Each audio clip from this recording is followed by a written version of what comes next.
જય શ્રી કૃષ્ણ. રાધે રાધે. મારી યુટ્યુબ ચેનલમાં આપનું હાર્દિક સ્વાગત છે. આજની વાર્તા રાજગઢ સામ્રાજ્યની છે, જેના પર રાજા ભાનુપ્રતાપનું શાસન હતું. રાજા ભાનુપ્રતાપ ખૂબ જ દયાળુ અને ન્યાયપ્રિય રાજા હતા.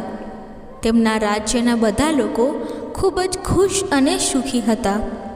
રાજા ભાનુપ્રતાપની બે રાણીઓ હતી, રાણી પલક અને રાણી સુમિત્રા. રાણી સુમિત્રા રાજાની મોટી રાણી હતી. રાજાના પહેલા લગ્ન રાણી સુમિત્રા સાથે થયા હતા. 2 વર્ષ પછી રાજાએ રાણી પલક સાથે લગ્ન કર્યા હતા. રાણી સુમિત્રાને એક પુત્ર હતો, રાજકુમાર અક્ષય. જ્યારે રાણી પલકને એક પુત્ર હતો, રાજકુમાર રતન. રાજકુમાર અક્ષય રાજકુમાર રતન કરતાં મોટા હતા. તેથી રાજકુમાર અક્ષય આ સામ્રાજ્યના ભાવિ રાજા હતા. રાણી પલક આનાથી જરા પણ ખુશ નહોતી. તે હંમેશા રાણી સુમિત્રાને ખૂબ જ નફરત કરતી હતી, કારણ કે લગ્ન પહેલાં રાણી સુમિત્રા એક નાનકડા રાજ્યની રાજકુમારી હતી, જ્યારે રાણી પલક તેમના લગ્ન પહેલાં એક ખૂબ જ મોટા રાજ્યની રાજકુમારી હતી. પરંતુ હકીકત એ હતી કે રાણી સુમિત્રા ખૂબ જ સમજદાર અને બુદ્ધિશાળી મહિલા હતી. મહારાજા ભાનુપ્રતાપ પણ પોતાના શાહી કાર્યમાં રાણી સુમિત્રાની સલાહ લેતા હતા, અને સાથે સાથે મહેલની તમામ જવાબદારીઓ પણ રાણી સુમિત્રાના હાથમાં હતી. બીજી બાજુ રાણી પલકને એ વાત જરાક પણ ગમતી ન હતી કે એક નાના રાજ્યની રાજકુમારી આટલા વિશાળ સામ્રાજ્યની રાણી બની અને મહેલના દરેક કાર્યને સંભાળી રહી છે. તે રાણી સુમિત્રાથી ખૂબ જ ઈર્ષા કરવા લાગી હતી. રાણી પલકને એવું પણ લાગ્યું કે રાણી સુમિત્રાનો પુત્ર અક્ષય મહારાજનો ઉત્તરાધિકારી છે અને તે પછીથી આ વિશાળ સામ્રાજ્યનો રાજા બનશે. અને આ જ કારણોથી તે મોટી રાણીથી ખૂબ જ નફરત કરતી હતી. તે હંમેશા કોઈને કોઈ કારણોસર રાણી સુમિત્રાની વિરુદ્ધ ખોટા આક્ષેપો કરતી હતી. આ બધા સંજોગો છતાં રાજા ભાનુપ્રતાપે પોતાની બંને રાણીઓને સમાન માન આપ્યું અને તેમની સાથે સમાન વ્યવહાર કર્યો. જ્યારે રાણી પલકની ઘણી નાની મોટી યુક્તિઓ નિષ્ફળ ગઈ, ત્યારે તેણે મોટી રાણી સુમિત્રાને તેના માર્ગમાંથી હટાવવાની યોજના ઘડી. પોતાની યોજનાને પૂર્ણ કરવા માટે રાણી પલકે એક બહેરૂપિયાને મહેલમાં બોલાવ્યો અને તેને એક એકાંત ઓરડામાં લઈ ગઈ અને તેને પોતાનું કાવતરું સમજાવ્યું. જે મુજબ બહેરૂપિયાએ નકલી સાધુના વેશમાં મહારાજ ભાનુપ્રતાપની સામે જવાનું હતું. તે બહેરૂપિયા સાધુએ રાજા ભાનુપ્રતાપની સામે રાણી સુમિત્રા અને તેના પુત્ર વિશે ખોટી ભવિષ્યવાણી કરવાની હતી. રાણી પલક એ તે ઢોંગીને રાજાની બધી જ ખાસ વાતો જણાવી દીધી હતી, જેથી તે રાજાની સામે તે બધી વાતો કહીને તેમને પ્રભાવિત કરી શકે અને રાજાને તે બહેરૂપિયા ઉપર ભરોસો આવી જાય. બીજા દિવસે બહેરૂપિયો સાધુનો વેશ પલટો કરીને રાજાના દરબારમાં ગયો અને બધી વાતો સાધુએ રાજાની સામે કહી કે જે રાણી પલકે તેમને કહેવા માટે કહ્યું હતું. આ બધી વાતો સાંભળીને રાજા ખૂબ જ આશ્ચર્યચકિત થયો અને તે સાધુથી ખૂબ જ પ્રભાવિત થયો. અને રાજા વિચારવા લાગ્યો કે આ સાધુ તો ખૂબ જ અંતર્યામી લાગે છે. તેથી જ રાજાએ નકલી સાધુની બધી વાતો માનવા લાગ્યા. અને પછી સાધુએ કહ્યું, મહારાજ, હવે હું તમને જે કહેવા જઈ રહ્યો છું, કદાચ તે વાત તમને ખૂબ જ વિચિત્ર લાગશે અને એ પણ શક્ય છે કે તમને તે વાત જરાય પસંદ નહીં આવે. આ સાંભળ્યા પછી રાજા ભાનુપ્રતાપ કહેવા લાગ્યા, ના સાધુ મહારાજ, ગમે તે હોય, તમે અમને કોઈ ખચકાટ વગર કહો.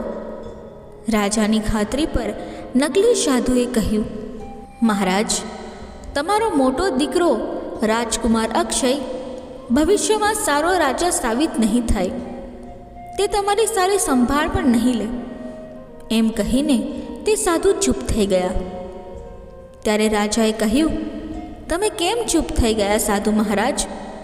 આગળ શું કહેવા માંગો છો? પછી સાધુએ કહ્યું કે મોટા થયા પછી તમારો પુત્ર અક્ષય તમને મારી નાખશે. જ્યારે રાજાએ સાંભળ્યું કે રાજકુમાર અક્ષય તેમને મોટા થયા પછી મારી નાખશે, ત્યારે રાજાને બિલકુલ વિશ્વાસ ન થયો. રાજકુમાર અક્ષય મહારાજની નજરમાં ખૂબ જ સારા દિલના રાજકુમાર હતા અને તે હંમેશા તેના પિતાનો ખૂબ જ આદર કરતો હતો. પછી રાજાએ કહ્યું, સાધુ મહારાજ, તમે જે કહ્યું છે તે 100% સાચું છે. હે સાધુ મહારાજ, તમારાથી કોઈ ભૂલ તો નથી થતી ને? ત્યારે તે ઢોંગી કહેવા લાગ્યો, ના મહારાજ, મારાથી કોઈ ભૂલ થઈ રહી નથી. પછી સાધુએ કહ્યું, મહારાજ, મારી સલાહ છે કે જો તમારે તમારો જીવ બચાવવો હોય તો તમારે રાજકુમાર અક્ષયને આ મહેલમાંથી બહાર કાઢી દેવો જોઈએ. આ એકમાત્ર રસ્તો છે જેનાથી તમે તમારો જીવ બચાવી શકો છો. આ બધી વાતો સાંભળીને રાજા ખૂબ જ દુઃખી થયો. ભવિષ્યમાં તેનો પ્રિય પુત્ર તેનો જીવ લઈ લેશે એ વિચારીને તે રાત્રે રાજાને ઊંઘ ન આવી. તે આખી રાત પથારીમાં પડખું બદલતો રહ્યો અને તે જ રાત્રે રાજાએ નક્કી કર્યું કે તે રાજકુમાર અક્ષયને તેના રાજ્યમાંથી હાંકી કાઢશે. બીજા જ દિવસે મહારાજા ભાનુપ્રતાપે રાજકુમાર અક્ષયને તેમના રાજ્યમાંથી હાંકી કાઢવાનો આદેશ આપ્યો. ઘટના સમયે રાજકુમાર ઘણો નાનો હતો. જ્યારે રાણી સુમિત્રાને આ આદેશની જાણ થઈ, જાણે કે તેના પર દુઃખનો પહાડ તૂટી પડ્યો હોય, ત્યારે તે રડતા રડતા રાજા પાસે આવી અને તેમને આમ ન કરવા વિનંતી કરી. તેમણે રાજાને વિનંતી કરી કે મહારાજ, રાજકુમાર હજુ ખૂબ જ નાના છે, તેમના પર દયા કરો અને આવી ક્રૂરતા ના કરો. પરંતુ રાજા ભાનુપ્રતાપ પર તેની કોઈ અસર થઈ નહીં. રાણી સુમિત્રાએ તેમને સમજાવવાનો ખૂબ પ્રયાસ કર્યો, પરંતુ જ્યારે તેણે જોયું કે રાજા તેના નિર્ણયમાં મક્કમ છે તો તેણે કહ્યું, ઠીક છે મહારાજ, જો તમારે મારા દીકરાને આ મહેલમાંથી બહાર કાઢવો હોય તો મારો નિર્ણય પણ સાંભળો. હું મારા દીકરાને ક્યાંય પણ એકલો જવા નહીં દઉં. તેથી હું મારા દીકરાની સાથે જ આ રાજ્ય છોડી દઈશ. મોટી રાણી સુમિત્રાના આ કહેવાથી પણ રાજા ભાનુપ્રતાપ તેના નિર્ણય પર અટલ રહ્યા. જેના પછી રાણી સુમિત્રા પોતાના પુત્ર અક્ષયને લઈને મહેલમાંથી નીકળી ગઈ અને પછી તે રાજ્યથી દૂર જતી રહી. થોડા દિવસોની મુસાફરી પછી માતા અને પુત્ર બંને બીજા રાજ્ય સોનપુર પહોંચ્યા અને ત્યાં રહેવા લાગ્યા. રાણી સુમિત્રા ખૂબ સમજદાર અને દયાળુ સ્ત્રી હતી.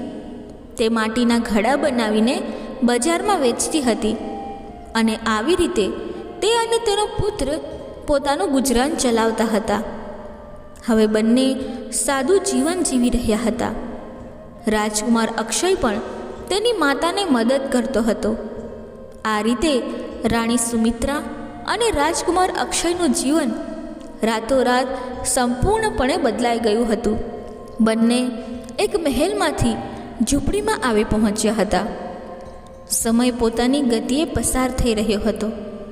હવે રાજકુમાર અક્ષય મોટો થયો તો બીજી તરફ રાજકુમાર રતન પણ રાજગઢમાં ઉછરીને મોટા થઈ ગયા. તે ખૂબ જ ઘમંડી અને અસંસ્કારી રાજકુમાર હતો.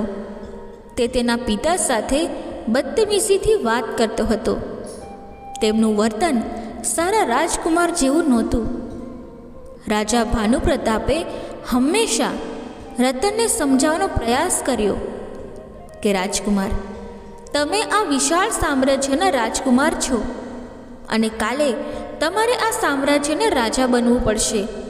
તેથી તમારે દરેક કળામાં નિપુણ બનવું જોઈએ. તમારે વેદ પુરાણના જ્ઞાન સાથે યુદ્ધનો પણ અભ્યાસ કરવો જોઈએ, જેથી તમે તમારી પ્રજાની રક્ષા કરી શકો. પરંતુ હકીકત એ હતી કે રાજકુમાર રતન ખૂબ આળસુ હતા. તેમને ના તો વેદ પુરાણમાં રુચિ હતી કે ન તો યુદ્ધ અભ્યાસમાં કોઈ રસ હતો. તે આખો દિવસ બીજાની મજાક ઉડાવતા અને મનમાની કરતા હતા અને દરેક લોકોને નીચું બતાવવાનો પ્રયાસ કરતા હતા. અને જ્યારે પણ રાજા ભાનુપ્રતાપ તેમને કોઈ વાત સમજાવવાનો પ્રયત્ન કરતા તો રાજકુમાર રતન તેમને સામો જવાબ આપતા હતા. આ બધા સંજોગો જોઈને મહારાજ ભાનુપ્રતાપને લાગ્યું કે રાજકુમાર રતન આ વિશાળ સામ્રાજ્યના રાજા બનવાને લાયક નથી. ન તો તેમની પાસે તે બધા ગુણો છે જે એક રાજામાં હોવા જોઈએ. પછી રાજાએ નક્કી કર્યું કે તે કોઈ પણ સંજોગોમાં રાજકુમાર રતનને આ વિશાળ સામ્રાજ્યનો રાજા બનવા દેશે નહીં. કારણ કે જો રાજકુમાર રતન ભવિષ્યમાં રાજા બનશે તો તે લોકોની બિલકુલ કાળજી લેશે નહીં. જ્યારે રાજકુમાર રતનને ખબર પડી કે તેના પિતા તેને ભાવિ રાજા બનાવવા માંગતા નથી, તેથી તેણે સેનાપતિ સાથે કાવતરું ઘડ્યું અને મહારાજા ભાનુપ્રતાપના કેટલાક મંત્રીઓને તેમના ભોજનમાં ઝેર આપીને મારી નાખ્યા. આ પછી સેનાપતિ અને રાજકુમારે મળીને રાજા ભાનુપ્રતાપ પાસેથી સિંહાસન છીનવી લીધું. તેમના મુગટ અને આભૂષણો પણ છીનવી લેવામાં આવ્યા. તેમના શાહી ઝભ્ભા પણ ઉતારી દેવામાં આવ્યા. તેમને સાદા કપડામાં જ મહેલની બહાર ધકેલી દેવામાં આવ્યા. આ તમામ ઘટનાઓની રાજા પર ખૂબ જ ઊંડી અસર પડી. તે ઘણા દિવસો સુધી એક શહેરથી બીજા શહેરમાં, એક ગામથી બીજા ગામમાં ભટકતા રહ્યા. અને એક દિવસ તે સોનપુર શહેરમાં પહોંચ્યા, જ્યાં રાણી સુમિત્રા અને તેનો દીકરો રાજકુમાર અક્ષય રહેતા હતા. તે દિવસે રાજકુમાર અક્ષય ઘર માટે કેટલીક વસ્તુઓ ખરીદવા શહેરના બજારમાં જઈ રહ્યો હતો. તો તેમણે જોયું કે તેમના પિતા મહારાજા ભાનુપ્રતાપ એક ઝાડ નીચે ખૂબ જ ઉદાસ બેઠા હતા. તેમના પિતાની હાલત ખૂબ જ ખરાબ હતી. તેને પોતાના પિતાની આવી દુર્દશા જોઈને ખૂબ જ ખરાબ લાગી રહ્યું હતું. તે પોતાના પિતા પાસે ગયો અને કહ્યું, પિતાજી, તમે સોનપુર શહેરમાં શું કરી રહ્યા છો? તમારી આવી હાલત કોણે કરી? મહારાજ ભાનુપ્રતાપ પોતાના દીકરા રાજકુમાર અક્ષયને ઓળખી ન શક્યા અને તેણે કહ્યું, દીકરા, તું કોણ છે? તો અક્ષયે કહ્યું કે હું તમારો દીકરો અક્ષય છું. જ્યારે મહારાજે તેના દીકરાને જોયો ત્યારે તેની આંખો ભીની થઈ ગઈ અને તેણે તેના દીકરાને આલિંગન આપ્યું. રાજકુમાર અક્ષયે કહ્યું, પિતાજી, તમારી સ્થિતિ બિલકુલ સારી નથી. તમે મારી સાથે આવો. આ પછી રાજકુમાર અક્ષય ભાનુપ્રતાપને પોતાની ઝૂંપડીમાં લાવ્યા. ઘરે પહોંચ્યા પછી જ્યારે રાણી સુમિત્રાએ મહારાજની આવી સ્થિતિ જોઈ ત્યારે તે ચોંકી ગઈ. તેણીએ તેના પતિના ચરણ સ્પર્શ કર્યા. ત્યારબાદ રાણી સુમિત્રા અને રાજકુમાર અક્ષયે તેની સ્થિતિનું કારણ પૂછ્યું.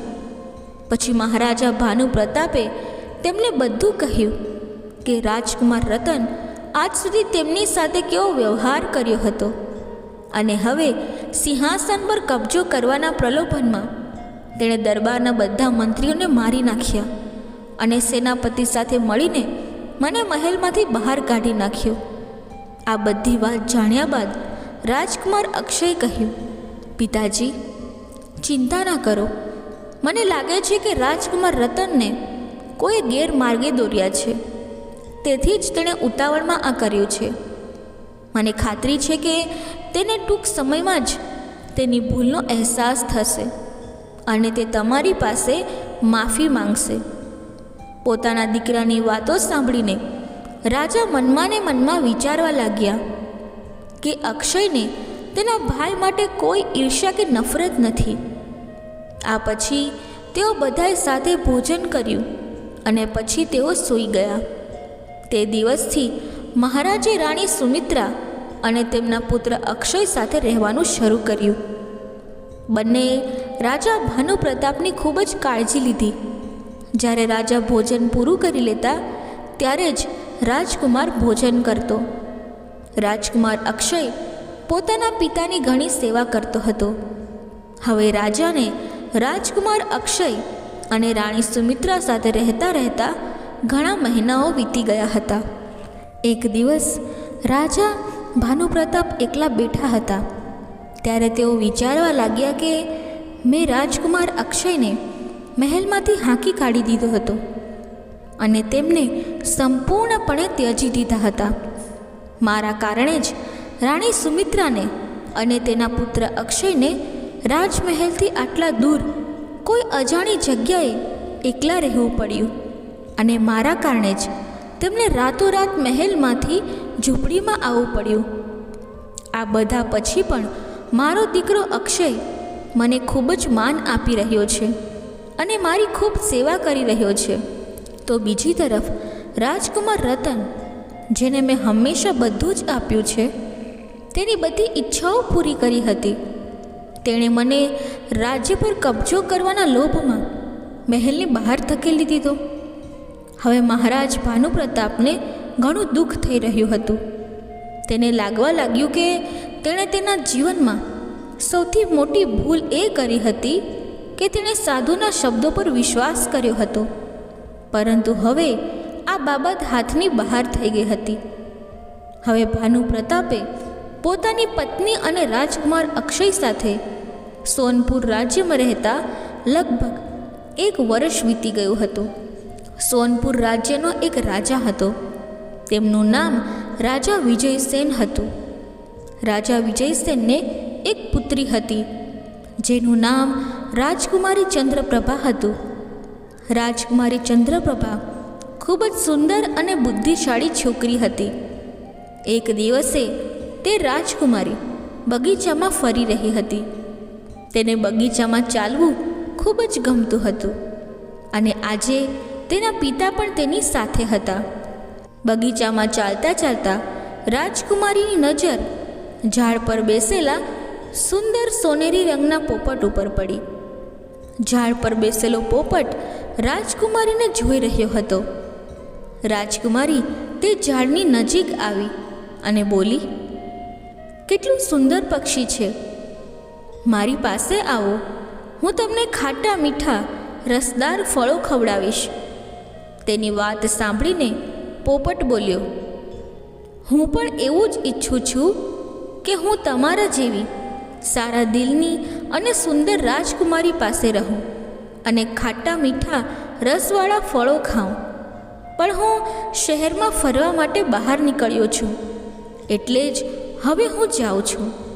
આટલું કહીને સોનાનો પોપટ તેની પાંખો હલાવીને ત્યાંથી ઉડી ગયો.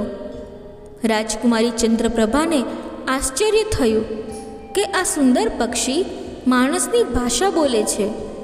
તે તેના પિતા પાસે દોડી ગઈ અને કહ્યું, "પિતાજી, મારે તે બોલતું પક્ષી જોઈએ છે."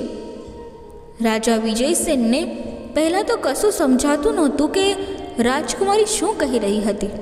પરંતુ જ્યારે રાજકુમારીએ આખી વાત કહી કે એક વૃક્ષ પર સોનેરી રંગનો પોપટ બેઠો હતો અને તે માણસની ભાષા બોલતો હતો, ત્યારે રાજા કહેવા લાગ્યો કે, "દીકરી, મેં મારા વડીલો પાસેથી સાંભળ્યું છે કે અહીંથી સેંકડો માઇલ દૂર, લગભગ 1 મહિનાની મુશ્કેલ મુસાફરી પછી રતનગીરી નામનો એક પર્વતીય વિસ્તાર છે. એ જ વિસ્તારમાં આવા બોલતા પક્ષીઓ જોવા મળે છે. મને લાગે છે કે તે પક્ષી ત્યાંથી આવ્યું હશે. કદાચ તે આવતીકાલે ફરી આવશે." બીજા દિવસે રાજકુમારી ચંદ્રપ્રભા તે સોનેરી પક્ષીની રાહ જોતી રહી, પરંતુ તે પક્ષી ન આવ્યું. આ ચિંતામાં રાજકુમારીએ આખો દિવસ કંઈ ખાધું નહીં. જ્યારે રાત આવી ત્યારે તે સંપૂર્ણપણે નિરાશ થઈ ગઈ અને તેની માતાના આલિંગનમાં રડવા લાગી. તેની માતાએ તેને સમજાવવાનો ખૂબ પ્રયાસ કર્યો હતો, પણ મનુષ્યની જેમ બોલતા પોપટનો વિચાર રાજકુમારીના મનમાંથી ગયો નહીં.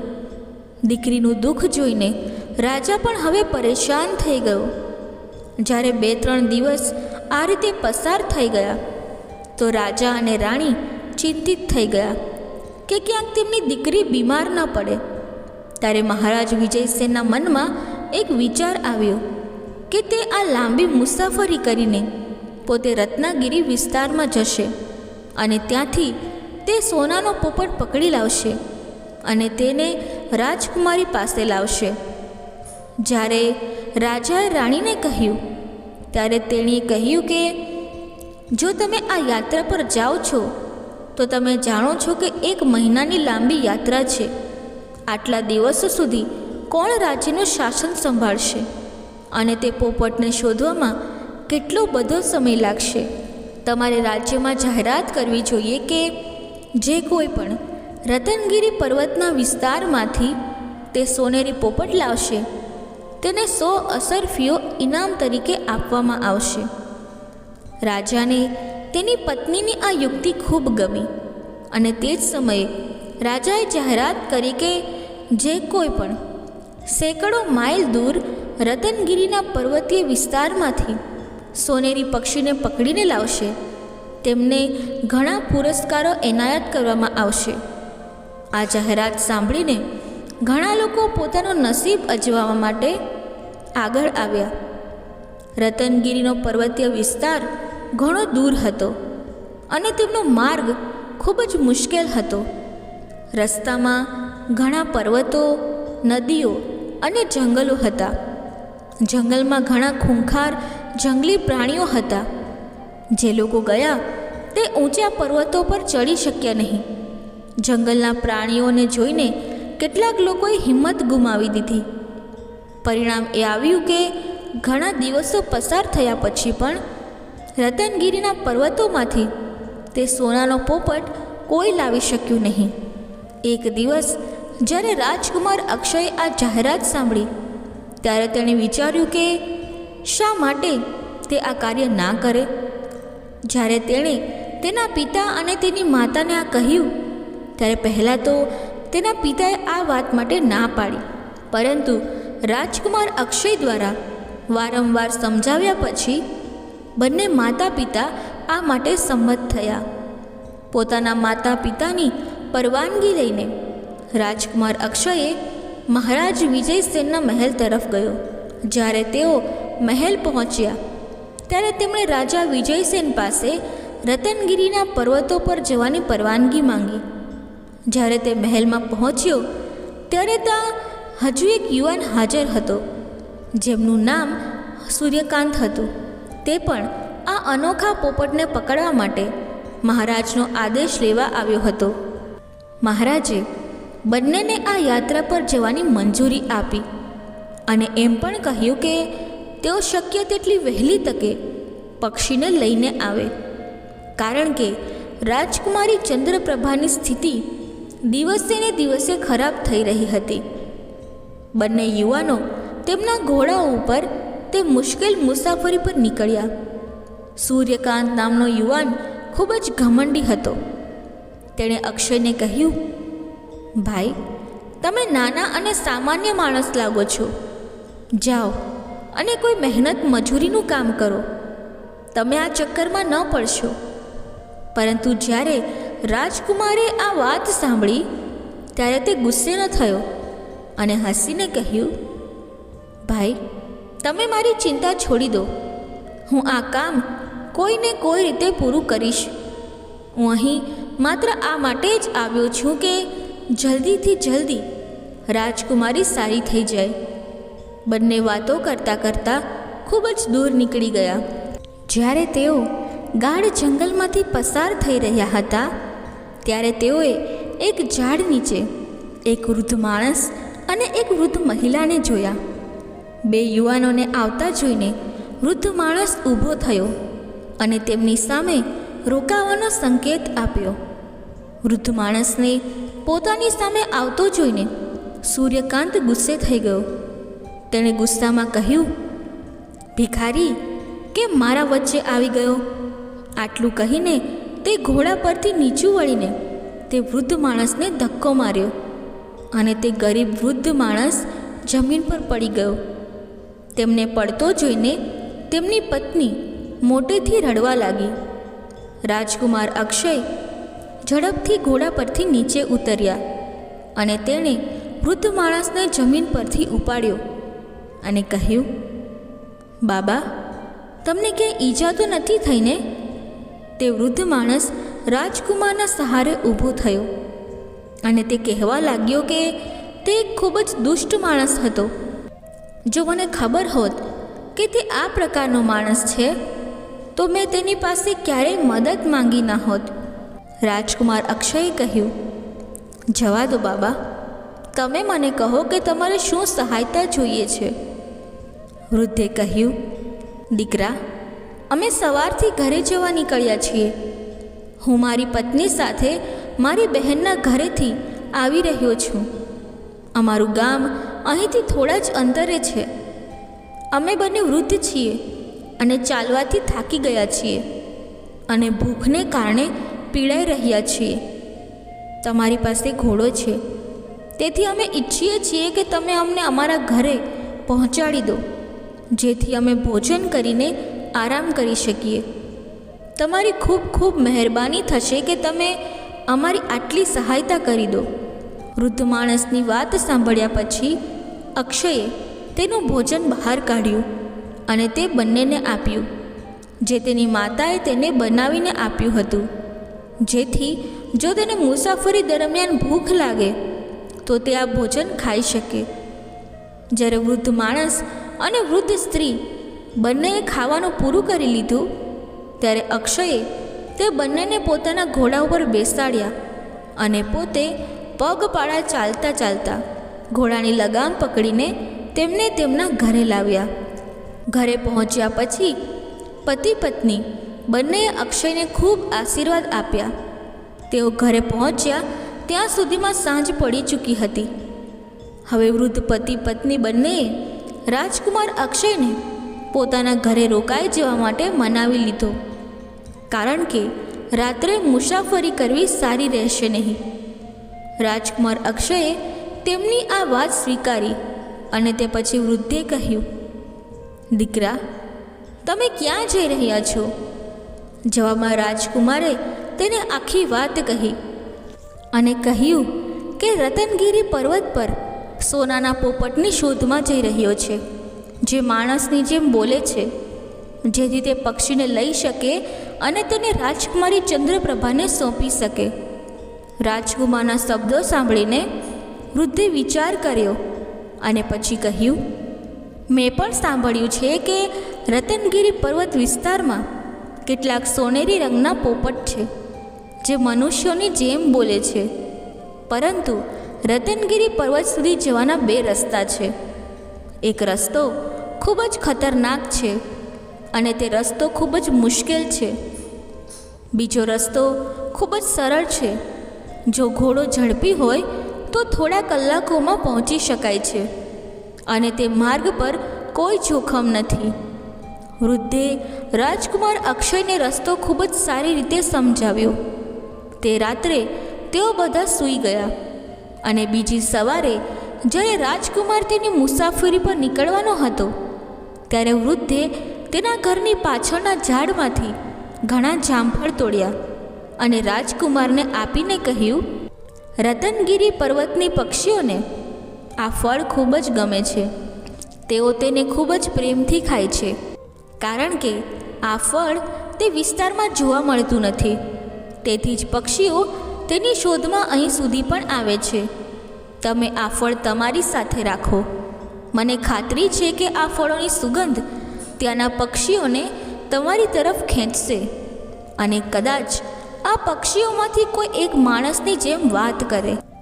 રાજકુમારે જામફળને એક કાપડમાં બાંધીને વૃદ્ધનો આભાર માન્યો અને ત્યાંથી ચાલ્યો ગયો. રાજકુમાર અક્ષય એ જ રસ્તે જઈ રહ્યો હતો જે વૃદ્ધે તેને બતાવ્યો હતો. થોડા કલાકોમાં તે રતનગીરી પર્વત વિસ્તારમાં પહોંચ્યો. આ વિસ્તાર ખૂબ જ હરિયાળો હતો અને સુગંધિત ફૂલોથી ભરેલો હતો. રાજકુમારને લાગ્યું કે તેણે અહીં થોડો સમય આરામ કરવો જોઈએ. પરંતુ પછીની ક્ષણે તેના મનમાં વિચાર આવ્યો કે તેનો ઘણો સમય બગડશે. પછી તે ચાલતા ચાલતા વૃક્ષોને જોતા જોતા બોલતા પક્ષીને શોધવાનું શરૂ કર્યું.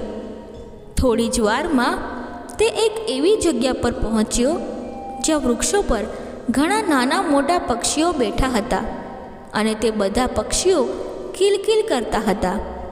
પણ ત્યાં એવું કોઈ નહોતું કે જે મનુષ્યની ભાષા બોલી શકતું હોય. તે ખૂબ જ દુઃખી થયો, પણ તેણે હાર ન માની. તે એક જગ્યાએ જમીન પર બેસી ગયો અને પોતાની સાથે લાવેલા ફળોને ત્યાં ફેલાવી દીધા. ત્યાં હાજર બધા પક્ષીઓ તે ફળોની સુગંધ લઈને ત્યાં આવ્યા અને તે ફળો ખાવા લાગ્યા. ઓ પ્રિય પક્ષીઓ, તમે બધા કેવા છો? પણ કોઈ પક્ષીએ તેના શબ્દોનો જવાબ આપ્યો નહીં. રાજકુમાર સમજી ગયો કે આમાંથી કોઈ પણ પક્ષી માણસની ભાષા બોલતું નથી. જ્યારે ફળો ખતમ થઈ ગયા ત્યારે બધા પક્ષીઓ ત્યાંથી ઉડી ગયા. પછી એક સોનાનો પોપટ ત્યાં ઉડતો આવ્યો અને રાજકુમારની સામે બેઠો અને કહ્યું, ઓહ, એવું લાગે છે કે મને આવવામાં મોડું થયું છે. બધા ફળો સમાપ્ત થઈ ગયા છે. સોનાના પોપટને માણસની ભાષામાં બોલતા જોઈને રાજકુમાર અક્ષય ખૂબ જ ખુશ થયો. તેણે એક મોટું ફળ બહાર કાઢ્યું અને તેને પક્ષીની સામે મૂકીને કહ્યું, પ્રિય પોપટ, ચિંતા ન કરો, મારી પાસે હજુ પણ વધુ ફળો છે. તે સાંભળીને પોપટ કૂદીને રાજકુમાર પાસે આવ્યો અને તેણે આપેલું ફળ ખાવા લાગ્યો. અને રાજકુમારે પોપટીને તેના આવવાનું કારણ જણાવ્યું. ઓ પ્રિય પોપટ, શું તમે મારા શહેર સોનપુરમાં મારી સાથે ચાલવા માંગો છો? પોપટ બોલ્યો, કેમ નહીં, મને તે વિસ્તાર ખૂબ જ ગમે છે, કારણ કે ત્યાં જામફળના ઘણા બગીચા છે. જો હું તમારી સાથે જાઉં, પરંતુ તમે મને પાંજરામાં મૂકશો નહીં, કારણ કે મને પાંજરામાં રહેવું બિલકુલ ગમતું નથી. તેની ચિંતા ન કરો, રાજકુમારે કહ્યું. હું તમને શોધવા માટે ઘણો દૂર સુધી આવ્યો છું. અમારા રાજાની દીકરી ઘણા દિવસોથી કંઈ ખાધા વગર તમારી રાહ જોઈ રહી છે. હું તમને લઈ જઈશ અને રાજકુમારીને સોંપી દઈશ, જ્યાં તમે મહેલમાં ખૂબ જ આરામથી રહેશો. હું તેને એમ પણ કહીશ કે તે તમને પાંજરામાં બંધ ના કરે. પોપટ બોલ્યો, હા, હું થોડા દિવસો પહેલાં રાજકુમારીને મળ્યો હતો જ્યારે હું શહેરની મુલાકાત લેવા ગયો હતો, અને હું સોનપુર મહેલના બગીચામાં રાજકુમારીને મળ્યો. તે ખૂબ જ સારા દિલની અને દયાળુ રાજકુમારી છે અને હું તેની સાથે ખૂબ ખુશીથી રહેવા માટે તૈયાર છું. આ સાંભળીને રાજકુમાર ખૂબ ખુશ થયો. પોપટ ઉડીને રાજકુમારના ખભા પર બેઠો. હવે રાજકુમારનો હેતુ પૂરો થયો, તેથી તેમણે પરત ફરવાની યાત્રા શરૂ કરી. પોપટ રાજકુમારના ઘોડા સાથે ઘણી ઊંચાઈએ ઉડતો હતો. લાંબી મુસાફરી પછી રાજકુમારે સોનપુર રાજ્યની સરહદમાં પ્રવેશ કર્યો. ત્યારે જ તેણે યુવાન સૂર્યકાંતને આવતો જોયો. તેની હાલત ખૂબ જ ખરાબ હતી. રાજકુમાર સમજી ગયો કે તેણે રતનગીરી પર્વત પર જવા માટે બીજો મુશ્કેલ અને ખતરનાક રસ્તો લીધો હશે, જેના વિશે વૃદ્ધ માણસે પણ તેને કહ્યું હતું. સૂર્યકાંતે રાજકુમારને જોયો અને તેની પાસે આવ્યો અને રાજકુમારને કહ્યું, મેં એક મોટી ભૂલ કરી. જે પુરસ્કારના લોભમાં આ યાત્રા પર નીકળ્યો. રતનગીરી પર્વતનો રસ્તો ખૂબ જ મુશ્કેલ છે. હું ખૂબ જ મુશ્કેલીથી મારો જીવ બચાવીને ભાગી આવ્યો છું. આ પછી રાજકુમારે તેને તેની આખી વાત સંભળાવી અને કેવી રીતે તે વૃદ્ધ દંપતીને ઘોડા પર બેસાડીને તેમના ઘરે લઈ ગયો અને વૃદ્ધે રાજી ખુશીથી તેને મદદ કરી, જેના કારણે તે બોલતા સોનેરી પોપટ મેળવવામાં સફળ રહ્યો. સૂર્યકાંત બોલવા લાગ્યો કે પોપટ તારી સાથે ક્યાંય દેખાતો નથી. પછી રાજકુમારે આકાશ તરફ ઈશારો કર્યો અને કહ્યું, જુઓ, સૂર્યકાંતે એક ખૂબ જ સુંદર સોનેરી રંગનો પોપટ તેના પર આકાશમાં ફરતો જોયો. બંનેને વાત કરતા જોઈને પોપટ બોલ્યો, અરે ભાઈ, ઉતાવળ કરો, નહીં તો રાત થઈ જશે. આ સાંભળીને રાજકુમાર અક્ષયે સૂર્યકાંતની પરવાનગી લીધી અને તેના ઘોડાને આગળ વધવાનો સંકેત આપ્યો. જ્યારે સૂર્યકાંતે તેને જતા જોયો ત્યારે તેણે તેના મનમાં વિચાર કર્યો કે જો મેં વૃદ્ધ દંપતી સાથે દુર્વ્યવહાર ન કર્યો હોત તો મને આજે તે સોનેરી બોલતું પક્ષી મળ્યું હોત. મેં મારા ખરાબ વર્તન અને ઘમંડને કારણે મારી જાતને જ નુકસાન પહોંચાડ્યું છે. આજે મને મારા ઘમંડની સજા મળી છે. આ બધું વિચારીને તે ચાલ્યો ગયો. જ્યારે રાજકુમાર અક્ષય મહેલમાં પહોંચ્યો ત્યારે રાજા સોનાના પોપટને જોઈને ખૂબ જ ખુશ થયો. સોનાનો પોપટ રાજકુમારીને સોંપતી વખતે રાજકુમાર અક્ષયે કહ્યું, રાજકુમારી, હું આશા રાખું છું કે તમે એકદમ સ્વસ્થ રહેશો. આ પક્ષી તમારી સાથે રહેવા માટે તૈયાર છે, પણ તમારે મને વચન આપવું પડશે. જુવાન, હું તમને શું વચન આપી શકું? રાજકુમારીએ પૂછ્યું. ત્યારબાદ રાજકુમાર અક્ષય કહ્યું, મને વચન આપો કે તમે આ પક્ષીને ક્યારે પાંજરામાં નહીં મૂકશો. થોડો વિચાર કર્યા પછી રાજકુમારીએ કહ્યું, ઠીક છે યુવાન, હું તમને વચન આપું છું કે હું આ પક્ષીને ક્યારેય પાંજરામાં બંધ કરીશ નહીં. તે હંમેશા ખુલ્લી હવામાં ઉડશે. રાજકુમારીને ખુશ જોઈને રાજા રાણી પણ ખૂબ જ ખુશ થઈ ગયા. રાજાએ અક્ષયની હિંમત અને બહાદુરી માટે ખૂબ જ પ્રશંસા કરી. હવે રાત વીતી ગઈ હોવાથી રાજા વિજયસેન અક્ષયને તેના ઘરે જવા દેવા માંગતા ન હતા અને તેને મહેલના અતિથિ ગૃહમાં રાખ્યો. રાત્રે જ્યારે વિજયસેન તેની પત્ની સાથે વાત કરી રહ્યા હતા ત્યારે રાણીએ કહ્યું, મહારાજ, આ યુવાન કેટલો બહાદુર અને બુદ્ધિશાળી છે. મને લાગે છે કે આ કોઈ સામાન્ય યુવાન નથી. અલબત્ત તે એક ઉચ્ચ પરિવારનો છે. તમે એકવાર આ યુવાન વિશેની હકીકત જાણવાની કોશિશ કરો. તે કોણ છે અને તે ક્યાં રહે છે? મને લાગે છે કે તે આપણા રાજકુમારીને યોગ્ય વર છે. રાણીની વિનંતી પર બીજી સવારે રાજાએ રાજકુમારને પોતાની પાસે બોલાવ્યો અને તે રાજા તેને પૂછવા લાગ્યો કે તમે કોણ છો અને તમે કયા પરિવારના છો? તે સત્ય જણાવો. રાજાના શબ્દો સાંભળીને અક્ષયે મહારાજ વિજયસિંહને સંપૂર્ણ સત્ય જણાવ્યું કે તે ખરેખર રાજગઢ સામ્રાજ્યનો રાજકુમાર છે અને કેવી રીતે તેના પિતાએ તેને મહેલમાંથી બહાર કાઢી દીધો અને તે પછી તેના ભાઈએ પણ તેના પિતાને દગો આપ્યો અને તેને મહેલમાંથી બહાર કાઢી દીધો. આ રીતે રાજકુમાર અક્ષયે રાજા વિજયસેનને તેની આખી વાર્તા વિગતવાર જણાવી. બધું જાણ્યા પછી રાજા વિજયસેને કહ્યું, રાજકુમાર, તેનો અર્થ એ થયો કે અમારી પત્નીની વાત સાચી પડી. જુઓ, તમે અમારી દીકરીનો જીવ બચાવ્યો છે અને અમારા પર મોટી કૃપા કરી છે અને જો તમે ઈચ્છો તો અમે તમને તમારું રાજ્ય પાછું મેળવવામાં મદદ કરી શકીએ છીએ. તમે બહાદુર અને સમજદાર છો. જો તમે ઈચ્છો તો મારી વિશાળ સેના લઈ જાઓ અને તમારા અપ્રામાણિક ભાઈ રતનના મહેલ પર ચડાઈ કરો, તેને હરાવો અને તમારું રાજ્ય પાછું લો. પછી રાજકુમાર અક્ષય કહ્યું, મહારાજ, તમારો પ્રસ્તાવ ઘણો સારો છે, પણ નિર્ણય લેવા માટે મારે એકવાર મારા માતા પિતાની સલાહ લેવી પડશે. મને તમે આજ્ઞા આપો, હું તેમની સલાહ લઈશ અને ટૂંક સમયમાં તમારી પાસે પાછો આવીશ. આમ કહીને રાજકુમાર તેના પિતા ભાનુપ્રતાપ અને માતા પાસે પાછો આવ્યો. તેણે રાજા વિજયસેનનો પ્રસ્તાવ તેના પિતાને જણાવ્યો કે તે તેમને રાજગઢ રાજ્ય પાછું મેળવવામાં મદદ કરવા માંગે છે.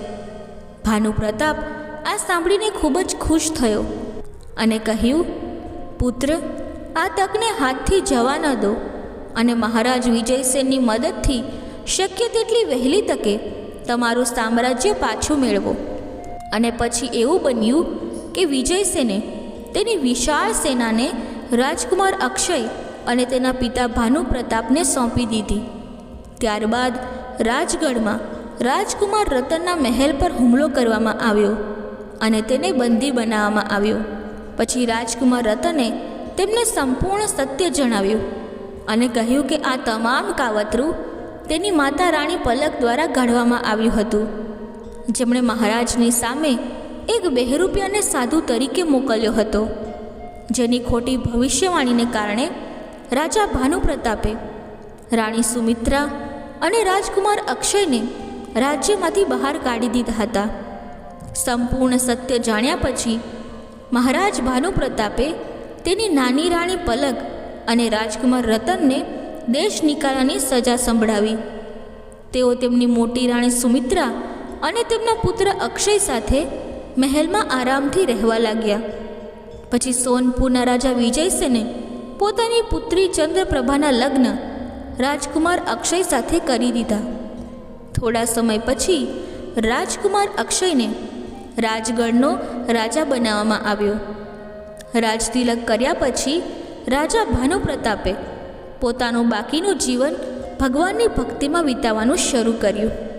મિત્રો, જો આ કથા વાર્તા બોલતી વખતે મારાથી કોઈ ભૂલ થઈ હોય તો હું ક્ષમા માંગુ છું અને આશા રાખું છું કે તમને આ કથા વાર્તા પસંદ આવી હશે.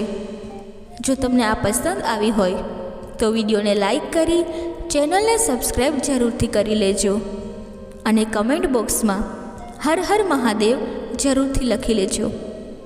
ધન્યવાદ. જય શ્રી કૃષ્ણ. રાધે રાધે.